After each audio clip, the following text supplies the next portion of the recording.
Welcome, everyone. We are going to get this started today. We're going to wait just a minute for some other people to arrive. People are slowly coming on board here. Hope everyone is having a great day.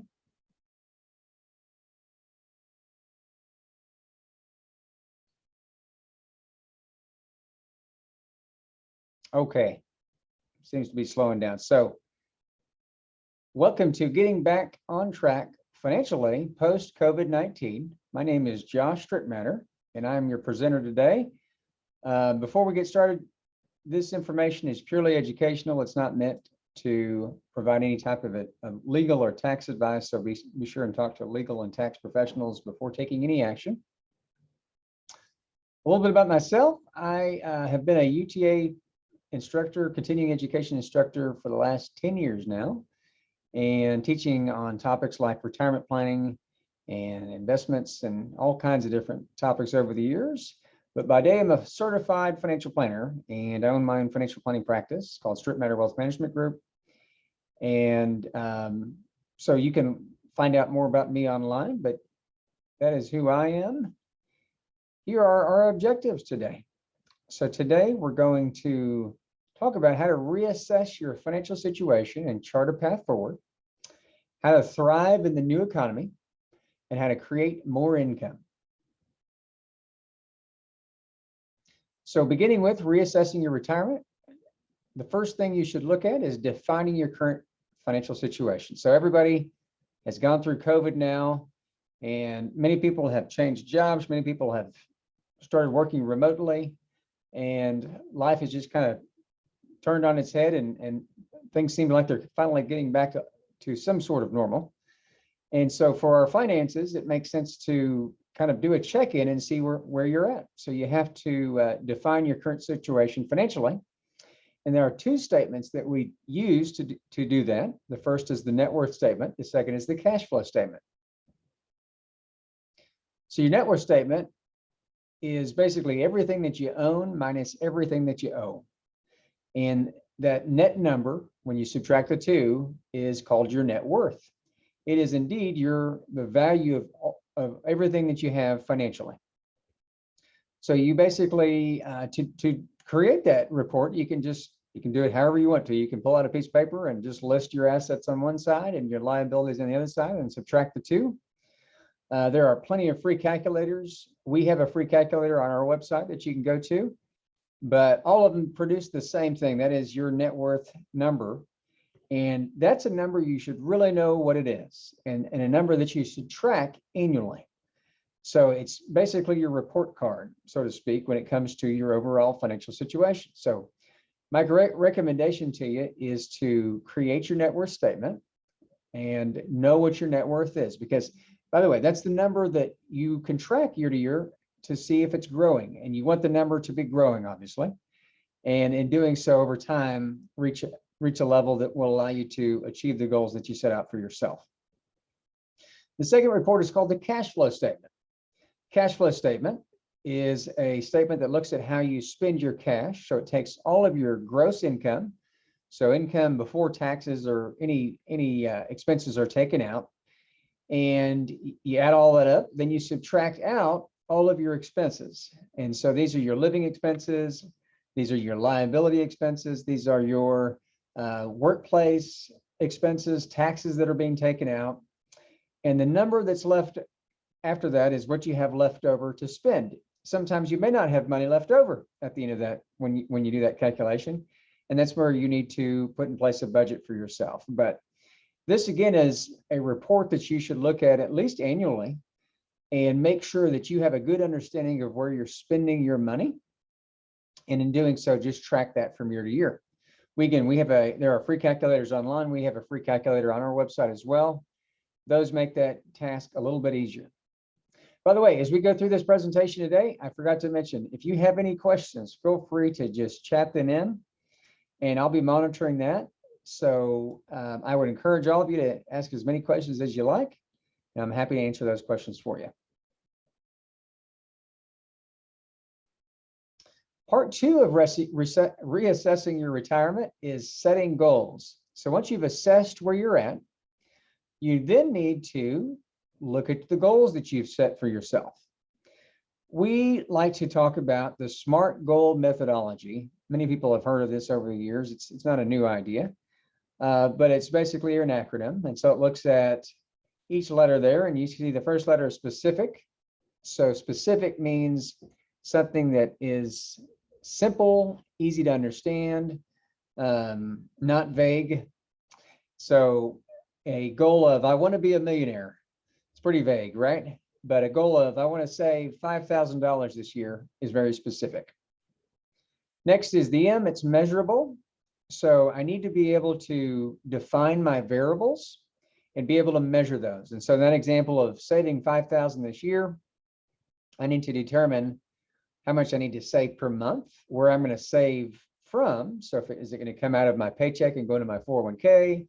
Is it going to go into my checking account and I'm going to save it to my investment account or my savings account? And then how is it going to be saved? So I want to be able to measure it. Number 3 is achievable. So is this a goal that I can achieve? So again, I may not be able to become a millionaire this year.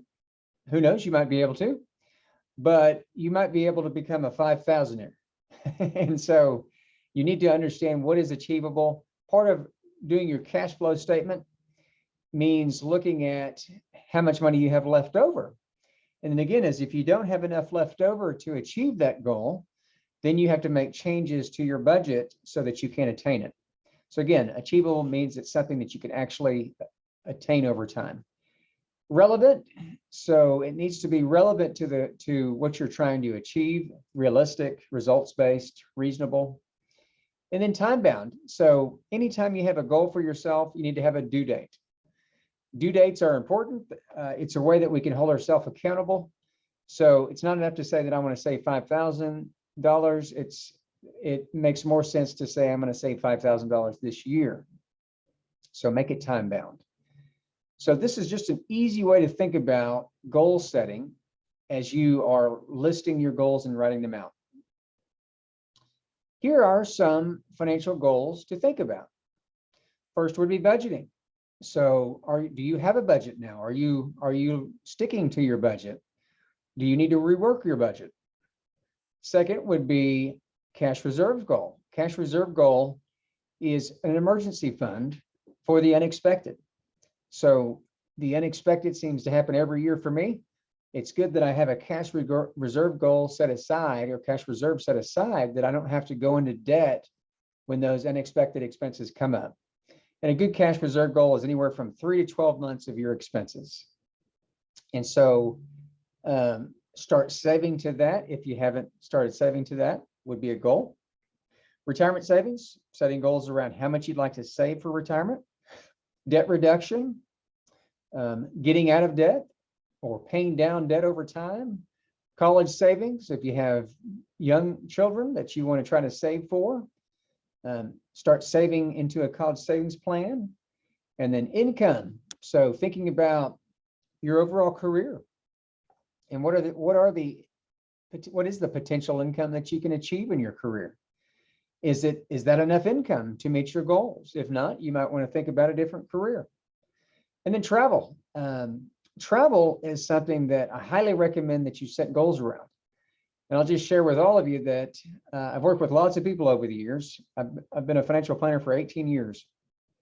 And everybody talks about traveling when they retire, but sometimes that doesn't happen because life happens. An illness occurs, a death occurs, or even having to take care of an elderly parent prevents you from traveling. So I recommend traveling while you can, traveling during your working years. And that means, again, setting goals for how much travel that you want to do.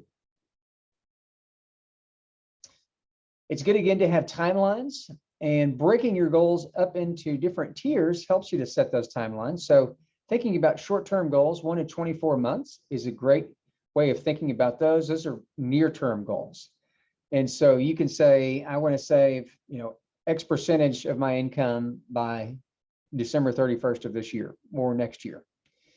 Next is medium term, 24 to 60 months. So this might be an emergency reserve if you don't have it, or it might be maybe the purchase of a car. So setting money aside to pay cash for a car. And then long-term, 60 plus. So maybe paying off debt or saving for retirement. These are all goals that you can have that are long-term goals. So again, setting a timeline helps you to think more clearly about what's realistic. And then tracking your goals. So it's not enough to just have the goal. You have to put a plan in place. And then once you put that plan in place, you need to track your progress because you may need to tweak it. And so things to think about. And by the way, a great way to track that is through a spreadsheet. I've used spreadsheets for years. I'm a big fan of Google Sheets. Google Sheets is a free app that you can use when you have a Gmail account. But I've probably got 1,000 Gmail sheets that I look at.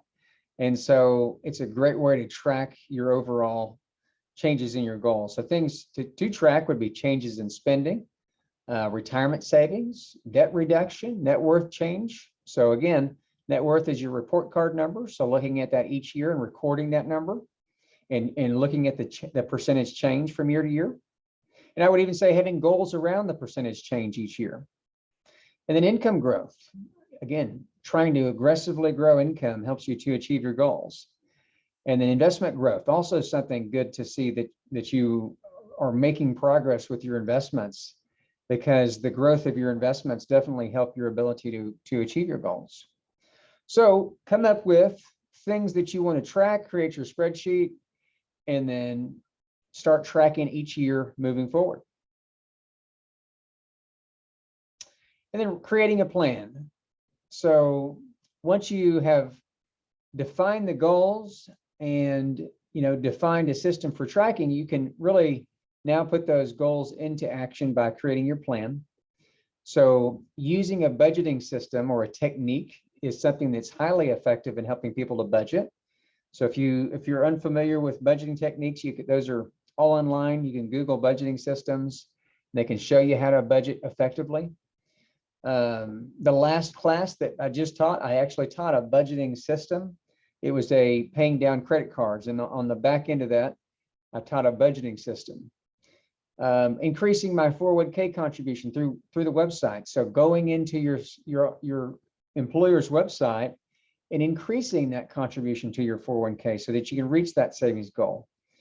Making extra payments towards debt means often setting up extra payments through your online bill pay, if that's how you do it, or writing extra checks each month. Saving a cash reserve should be systematic. What I mean by that is you should have a savings account that automatically gets saved to from your checking account each month. Some people will set up their emergency reserve to direct deposit directly from their payroll. And you can do that. You can have multiple accounts that your payroll goes into.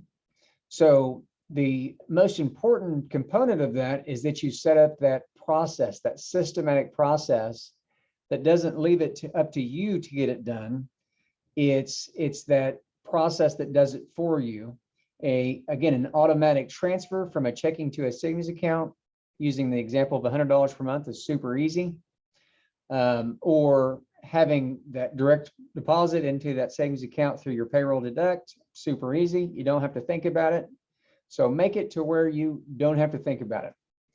And then it's important to sit down and review your plan each quarter.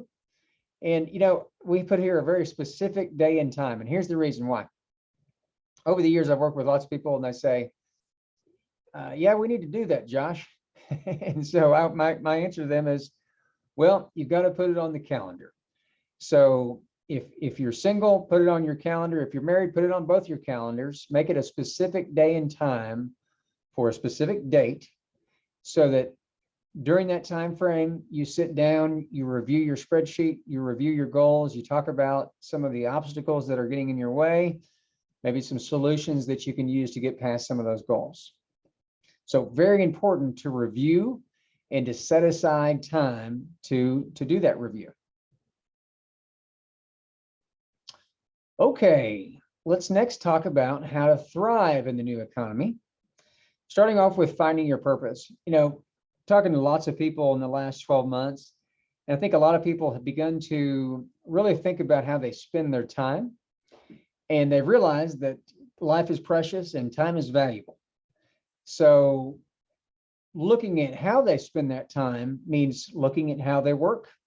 And, for a lot of people, many people are working from home, and they've enjoyed that. Some people don't enjoy that. Some people enjoy the office atmosphere. But I think it has done a great favor to a lot of people, COVID has, to make us really think about our lives in terms of how we spend our time, and really who we spend it with. So the people that we're spending that time with.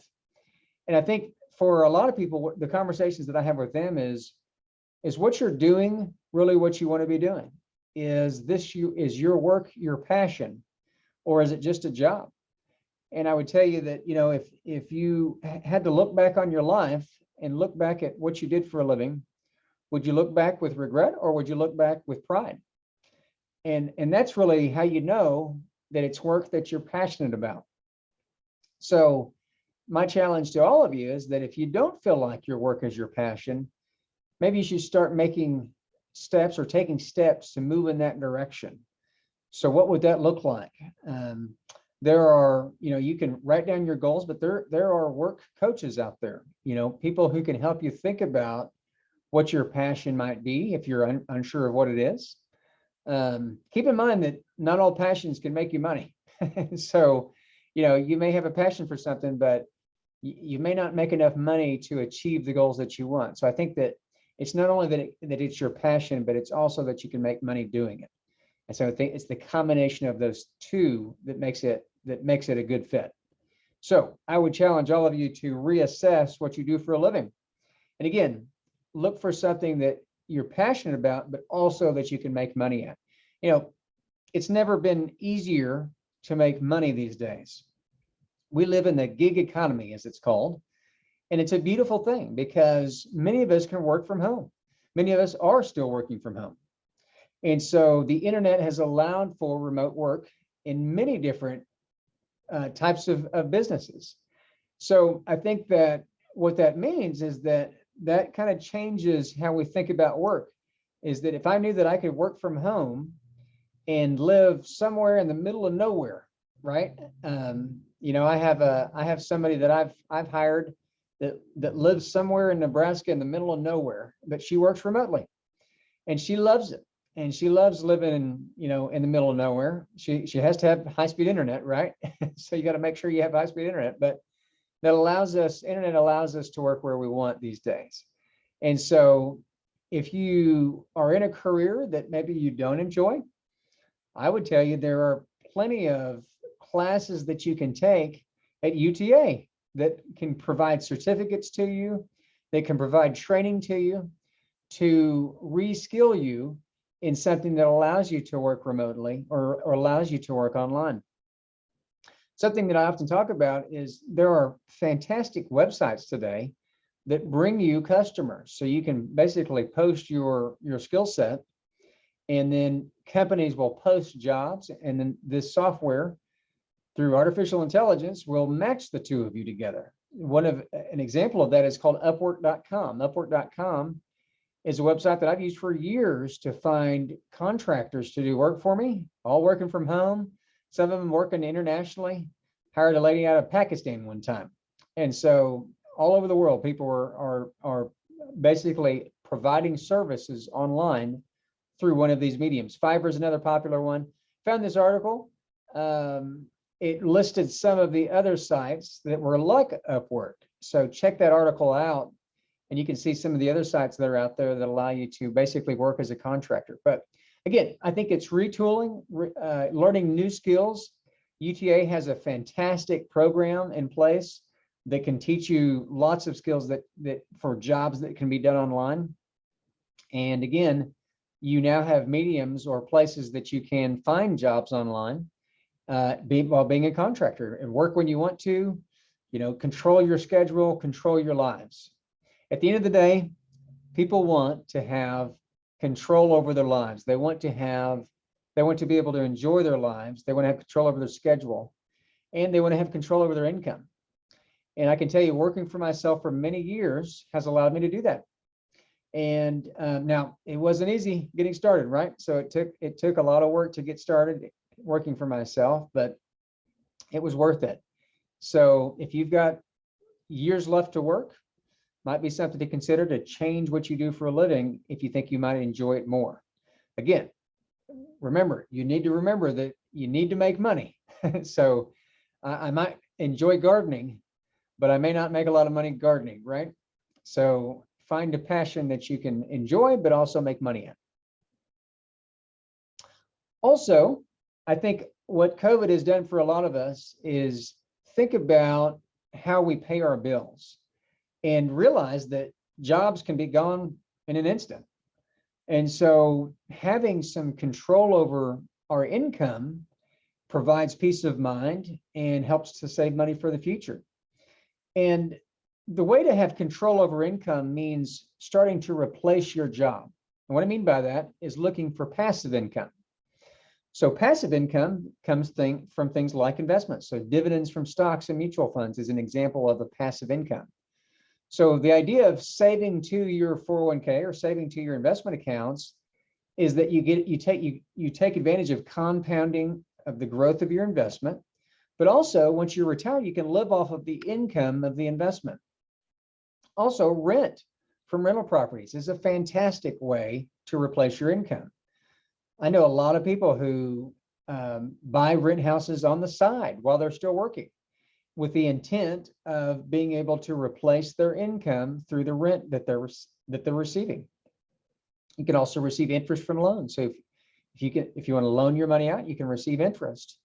So I think the idea of beginning to think about how you're going to replace your income, and the reality is that many of us will be here for much longer than we think. This is something that I talk a great deal about when we talk about retirement planning, is that the world seems to think that, we're going to die in our 80s, but what's happening is medicine is getting better and better, folks.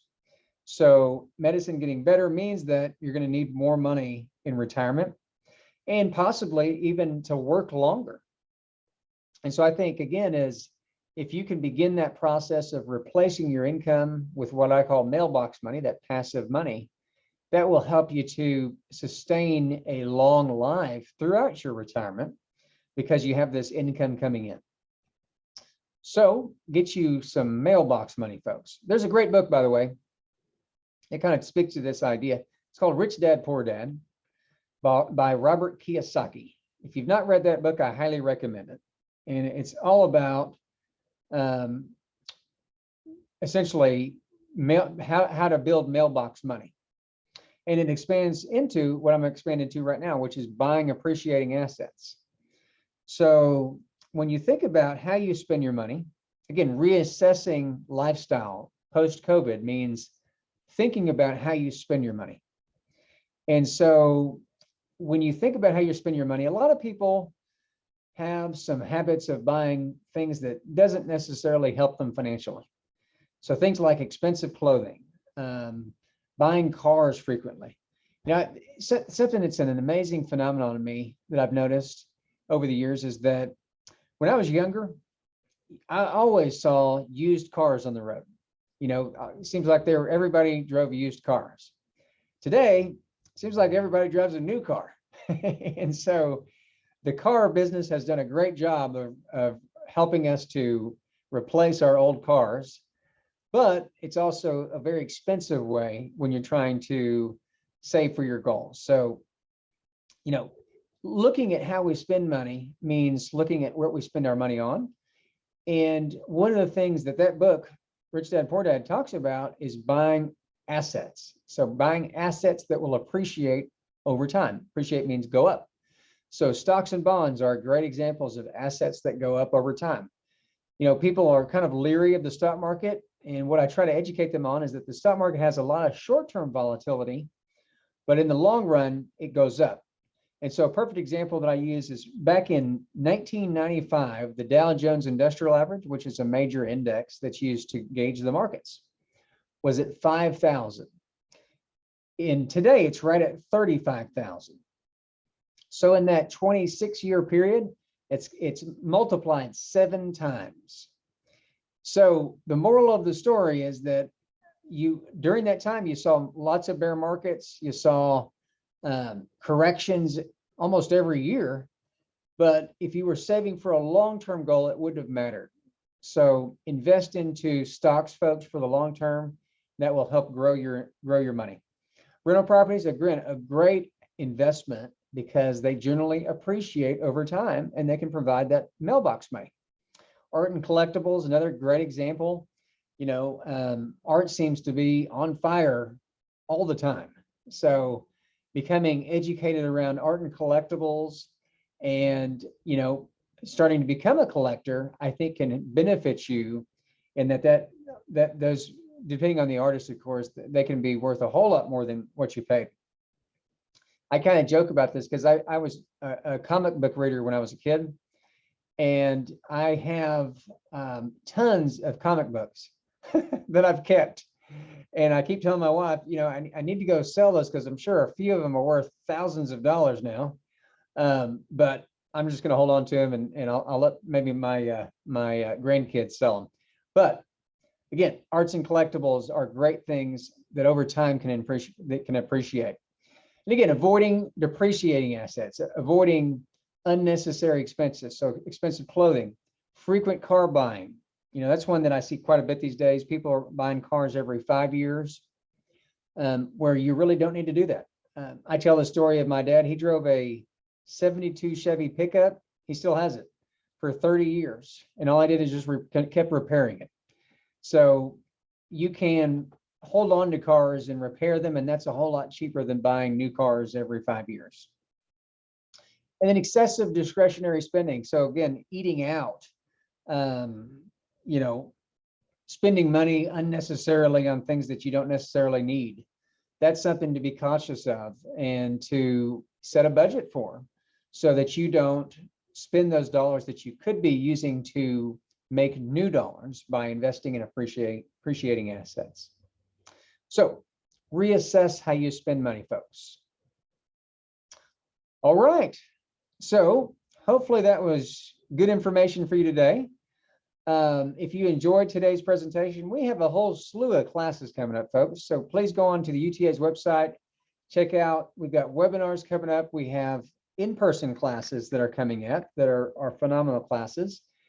And again, their whole catalog is fantastic. So check out their catalog and see where you can gain value in taking some classes. If you've enjoyed today's presentation, you'll get a SurveyMonkey survey today. So be sure and fill that out. Let us know how we did. If you have questions about any of the content today, feel free to give us a call. There's my phone number, or shoot me an email. There's my email on the screen. We'll send you a free financial organizer, as well as some links to the financial calculators that I referenced today. So you can go on there and complete your net worth statement and cash flow statement. And as always, I'm here for any questions that you have. So feel free to reach out to me. Happy to be a resource for you. So that being said, I don't see any questions that have been typed in. I'll take just a couple of minutes. Actually, I do see somebody that raised their hand, but whoever raised their hand, if you want to type that into the chat box, I'll be able to see what your question is.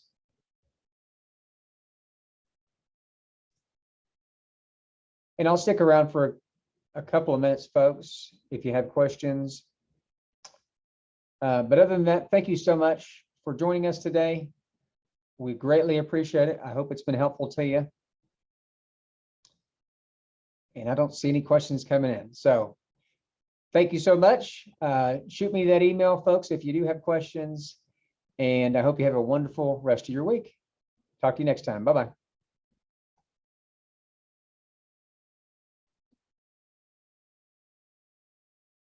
I do have a question, so I'm still on. I see now this question. It says, how can you work on savings when spouse doesn't really want to do that? So what I would tell you is that when it comes to planning, and especially when you're married, it is a joint process. So you both have to get on board. If you don't have success doing it or convincing your spouse to help you, my recommendation is to maybe go talk to a financial planner A financial planner's job is to work as a counselor to help both of you to find common ground and to create a plan of action so that both of you can get on board. Now, when the spouse is just unwilling, what I recommend that you do is to plan on your own. So take it into your own hands and try to do the best that you can and try to save on your own, set up your own savings accounts. And, you know, the thing that I've often thought was funny is spouses are often competitive. And so you can show them how much money you're making in your investment account and say, see, look what you could have made as a way to maybe entice that person to start saving with you. So I know it's frustrating when one spouse is not willing, but you just have to keep pecking away at it. And eventually I think you can make progress. And then I have another question. It says, I just bought a new house. First one, so congratulations. What would you say is the most important thing for me to do right now?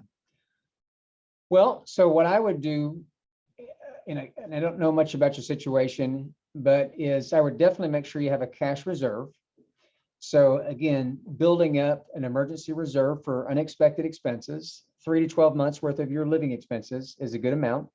That way, if we go into a recession, maybe one of you loses your job, you have money set aside that you can live off of, because you don't want to have to foreclose on a house because you didn't have any funds for when the recession hit. And keep in mind, folks, recessions are always hitting, right? So we're not recession proof. So you need to have that emergency reserve. And then the other thing I would tell you is, save for retirement, use your workplace retirement plans like your 401k, save to IRAs if you don't have workplace retirement plans, or both. And but first of all, you do have to have that cash reserve in place. The last thing that I'll mention to you is that, and something that we recommend to folks, is that disability insurance is very important. So you're much more likely to become disabled than you are to die before the age of 65. And so disability insurance is a must, especially when you're the main income earner. And I would not stop at the group insurance that you might have through your employer, which typically provides 60%. I would get an outside policy that can provide benefits to you. And I have 3 policies as an example, because I've kept adding on, I should say, as I've increased my income over the years. So that protects me, that protects my family. If I'm no longer able to work, that would provide an income to me so that I can continue to survive and again, pay my bills. So in the case of a new house, being able to pay that mortgage payment. Also, life insurance, in case something happens to you, if you're married to your spouse, so that they can pay off that house, is also important. And you can have, they have what's called declining term insurance, which is a very low cost policy that you can use just to protect you for just the note that you owe. Or you can just buy a cheap overall term life insurance policy that can help you as well. So, all right, folks, this is going to be recorded, so we don't send the slides, but if you want to rewatch this will be on my website at strittmatterwealth.com. And I think UTA will post it too. I'm not sure about that, but you're welcome to rewatch this and see it again. All right, folks, thank you so much. I've enjoyed presenting to you today. I hope you have a great rest of your week, and we'll see you next time.